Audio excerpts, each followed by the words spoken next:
Hi everyone. Now, when we see a pattern, written pattern, what you see is something called gate swatch, right? Ever wonder why? Is it really important, and what exactly is this?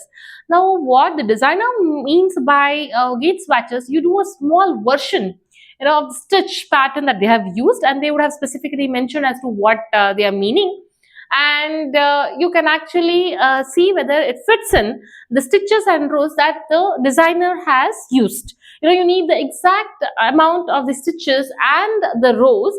The reason being, the pattern is written based on that number of stitches per inch. Okay, so if you deviate from that measurement, what happens is your piece that you will knit or crochet at the end can be too big or too small for your size, or the size that you are actually making. So this gauge swatch is very important. So what is the size that is recommended? What should you do? Okay, let's see some of the swatches I have. So you can see this, it's more of a rectangle. It has more width than the breadth. Okay, so that was one type where I did for my top, which I designed because I required it to know how, the width and the breadth, and I wanted to know how many rows will form like this. So that is the way I wanted to align it. So I have made a swatch which is rectangular.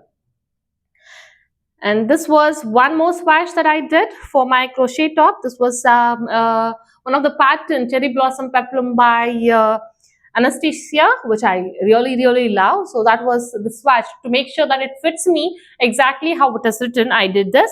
So this is one more swatch which I have done for my own top. So you can see that it serves two purposes actually. So when we do swatches like this, it actually tells whether it is matching the measurements. Also, if you're using the same colors, so it will also tell whether this color suits the design that you're using, or if it is combination like this, whether it suits the pattern that you are actually using and making the top. So you have seen many of these now, how I have done. So we usually do a swatch using the most commonly, the stitch that is used in the pattern for a longer distance, for the longer length or the breadth, that is going to be used. And you may actually see multiple gauge swatches also. There may be, if multiple stitches are used, the designer might want you to actually do two swatches, especially if the ribbing measurement is different from the body measurement, something like that. So you may see the gauge swatch measurement given for ribbing separately as well as the body separately. Now let's see one of these swatches. Let me show you how it is done and how do we measure and why is it important. So first thing is, so you need to block your swatches. This is very important. You need to block your swatches exactly the way you would want your top to be blocked. It is not a shortcut method. You need to do exactly the same, because one, you need to see how the yarn you have chosen behaves after blocking. Now you may ask, why is it important? As long as it's matching, I will wear it and I'm fine with it. But what about after you wash? After you wash this piece, then there may be changes which you may not like. So also you may not like the color combination that actually you used. So here is one such swatch that I did. It was for the stockinette in the flat that I did for one of the top, waka top. So you can see I actually held two strands of fingering weight to make it a DK weight yarn and have used it here. Okay, so if you see this, now I need to see what is the number of rows or the stitches that come under 4-inch, okay, 4-inch area. If you see, this is one of the way how you can measure. You get these equipments or the tools to do. Not necessary that you have to buy them. This is one of the way I find it easy, because you can see both the measurements, the number of rows and the stitches at one go. So I place it like this. After this is the blocked swatch of mine. So and then I count the number of stitches and the rows. So I did have about 25 rows and 19 stitches. Then you go back to your the pattern that you're following and see if it matches the designer's swatch. If not, you may have to, go up a size in the needle or the hook that you are using, or go down depending upon how many stitches that you have or the rows you have. Now, it is not essential to have a tool something like this. You can do that even with a simple scale. Okay, so you have a simple scale, you hold it. Yeah, you see how many stitches, rows and the stitches within this 4. This is now stitches in the 4 inches, and then you can hold it like this and see number of rows in 4 inches. Now, 4 inches is a minimum that you should actually do. You may see some of the designer pages where they actually mention 2 inches as well. Now, the problem with only 2 inches is the longer the bit is, that swatches, and you hold it and you actually block it, it will tell you how exactly your yarn is going to behave. When it is small, you're not going to get a very good idea as to how it is going to behave when you're wearing. So ideally, even 4 into 4 is not sufficient.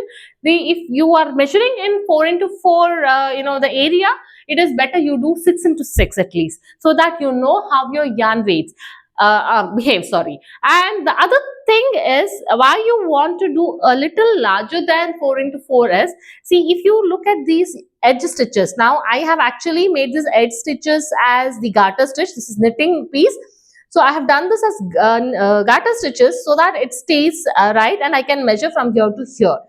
Now, if this was not done, and if I had done only, knit stitches from first stitch to the last stitch, if you actually see, it can become wonky. The edge stitches can be wonky. And if you're measuring a wonky stitch, you're not going to get a right gauge at all. So your edge stitches, either the starting or the ending stitches, the rows, as well as the first and the last stitches, ideally should not come in the way that you actually measure. So if you see here, I need to check it in between the center stitches. So I'm leaving this part, few of the stitches here, as well as few of the stitches here, so that I measure the center part only, because the center part is where actually you get how your stitches are behaving. The side stitches may be wonky, the rows that are above and below, the last one and the first one and nearby one, will not have an even tension, and hence they can again be wonky, misleading you.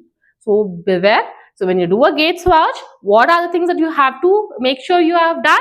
One, you do a larger swatch. Do not do 2 into 2 and tell, okay, it is fine, I can, extrapolate and do. No, because even a 0.25 stitches extra can actually lead into, 1 stitch extra when you actually count the 4 inch. So that is going to make a huge difference when you actually have the entire piece done.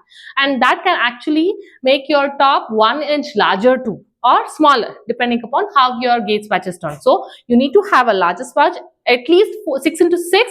If not, at least make a slightly larger than 4 into 4 and measure at least 4 into 4, the center stitches only. And before you measure, make sure your swatch is exactly blocked the way that you want your top to be blocked. Now, if you're having cotton and you have to wet block it, do not block your swatch using the steamer and then tell, okay, I'm done. No, exactly do the same thing. Wet block it, pin it, say it, stretch it, and then once it dries, you see how the yarn is behaving, how many stitches are going to be in that 4 inches, how many rows are going to be in 4 inches. Now, you may actually think that it is a waste of time, right?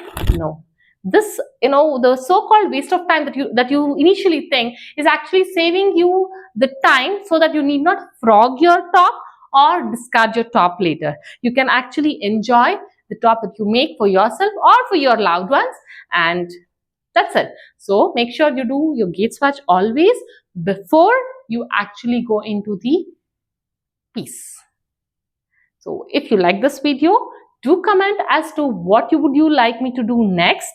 Till then, bye-bye.